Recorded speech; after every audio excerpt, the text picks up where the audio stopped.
Speaker ইলেকশনের পর দিন এক নারী অভিযোগ করেছেন, এক নিরীহ নারী, ওনাকে ধর্ষণ করা হয়েছে শুধুমাত্র শাপলাগুড়িতে ভোট দেওয়ার কারণে। সার্কেল এসপি 1 ঘন্টার মধ্যে বলেছে এই ধরনের কোনো ঘটনা ঘটে নাই।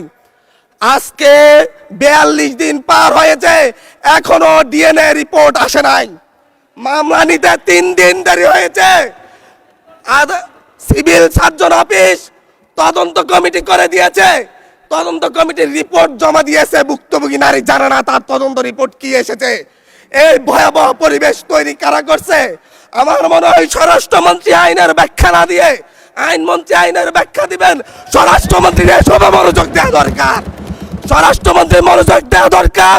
সারা দেশে কোথায় কোথায় সন্ত্রাসীরা রয়েছে সেই সকল সন্ত্রাসীদের তালিকা করে তাদেরকে বিচারের ব্যবস্থা করা দরকার।